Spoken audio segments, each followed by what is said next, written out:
Bog svima, ja sam Ivana, dobrodošli ovu srijedu na moj YouTube kanal. Ovih dana jedna meni jako draga prijateljica saznala je za vlastitu jako tešku dijagnozu i ovaj video snimam ponajviše za nju, ali zapravo i za sve nas koji smo se u svome životu susreli s teškim dijagnozama. I u tom trenutku svi znamo da ti se sruši čitav svijet. I pitaš se zašto baš ja, kako se to dogodilo baš meni, i nisi u tome sam, cijela tvoja obitelj je tu i ne znaš kako da se i oni nose sa svime time i ne znaš što ti preostaje, koliko ti preostaje i sve skupa to jednostavno nije nešto što si ikada u životu zamišljao da ti se može dogoditi, ali događa se. Ono što mislim da je jako važno u tom trenutku kad čuješ jednu takvu dijagnozu, apsolutno isključivo razmišljati o onim pozitivnim stvarima u svemu tome. Dakle, čut ćeš informaciju, imate, 90% šanse da se izvučete. I ako si ti osoba koja će se koncentrirati na onih 10% šanse da možda odeš s ovog svijeta, da možda tvoje dijete ostane bez roditelja, da tvoj muž možda ostane bez tebe, onda to ne može baš jako dobro završiti. Dakle, imaš divnu priliku koncentrirati se na sve pozitivno u tome što ti se dogodilo. Dakle, nemaš izbora, to se dogodilo i što ćemo sad? Ja bi se koncentrirala na tih 10% šanse da se sve to skupa dobro završi. Mi imamo taj problem kad konkretno pričamo o tumorima, da razmišljamo isključivo o onim osobama kojih više nema. Dakle, o onima koji nisu preživjeli. A toliki ljudi su preživjeli tumor. Ja znam takvih fascinantnih priča.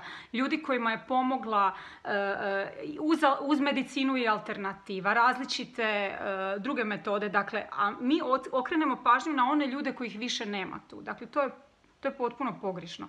Rak više nije bauk, rak nije nešto što se ne preživljava, kao što ni moždani koji sam ja imala nije nešto od čega nužno moraš biti invalid i od čega nužno tvoja kvaliteta života mora biti nula. Mislim da je ključna stvar u svemu što nam se događa, ne samo u bolesti koja nekima od nas može doći u život, u svemu naći ono nešto pozitivno. Jer koliko sam ja primijetila od svih ljudi koje poznajem da su se suočili s nekim bolestima, razlika između onih koji preživljavaju i onih koji ne prežive je isključivo ovdje. Dakle, svi oni su u početku prestrašeni. I svi oni u početku iz straha neke stvari rade.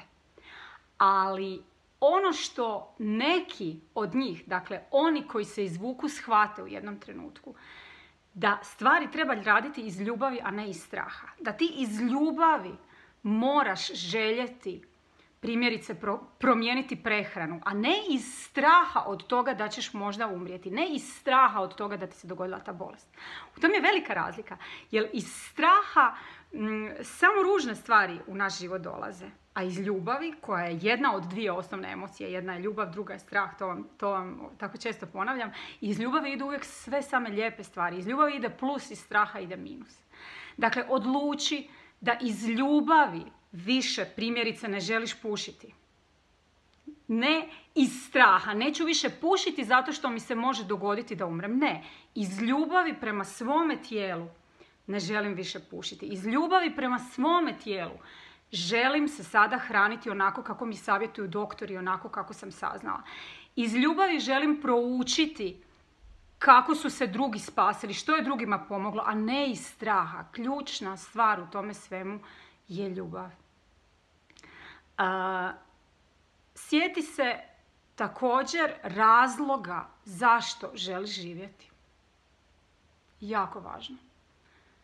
Jer iz nekog razloga tebi tijelo šalje poruku ovom bolešću. Ja mislim da to uvijek bude situacija u kojoj smo mi zapravo na sebe zaboravili. I onda te tijelo podsjeti da ne možeš zaboraviti ovo vozilo koje te voza ovim svijetom. Ne možeš zaboraviti jednostavno. Tijelo kaže stop.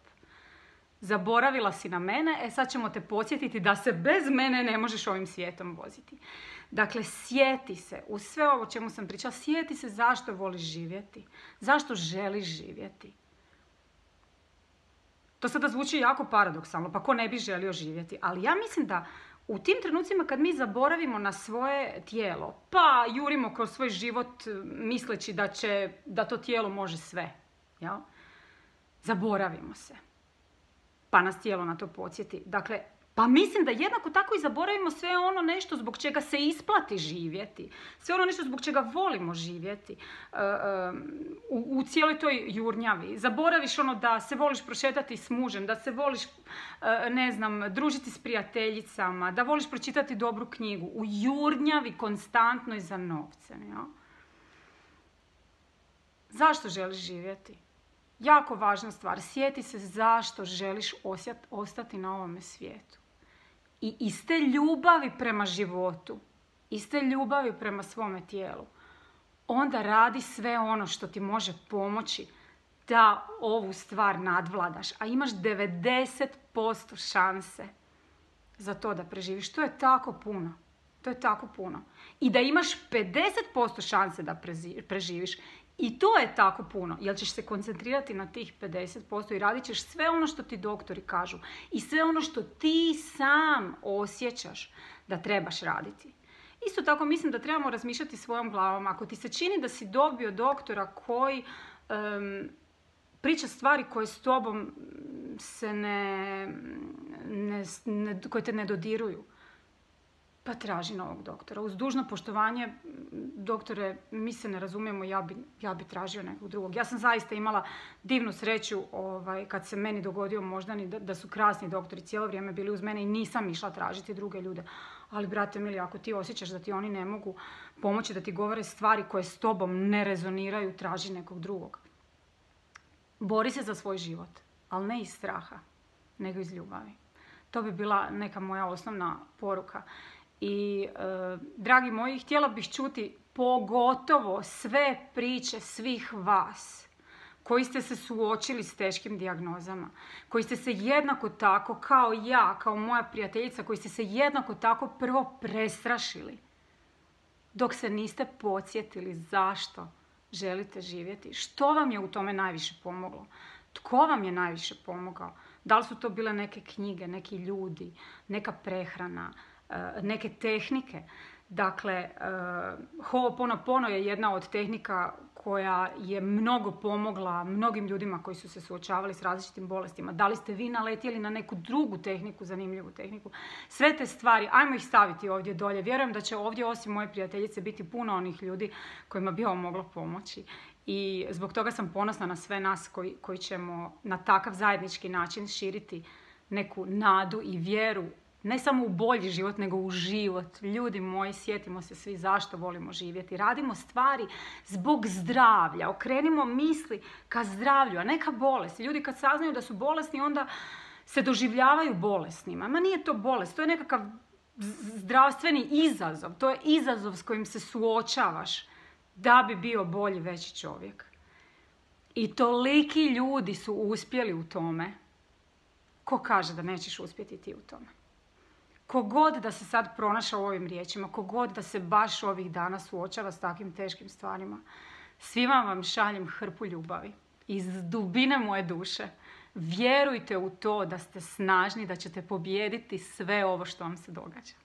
Jer vi to možete, apsolutno. Ako smo to mogli svi mi kojima je to uspjelo, možeš to i ti. Vidimo se ovdje svaku srijedu. Grlimo se i podržavamo zajedničkom energijom i ovim komentarima koji će biti ovdje. I ja vam svima, kao i uvijek, na kraju svakog videa želim svako dobro. I spoznaju da je uvijek samo i isključivo dobro ispred svih nas. Pa tako i ova bolest koja ti je došla na put. I tu je nešto jako dobro za tebe. Samo ti nekad treba jako, jako veliko povećalo da u tom smeću od nečega što je stalo na tvoj život pronađeš nešto dobro. Vjeruj mi, to je stvarno tako. Bog svima, vidimo se iduću srijedu.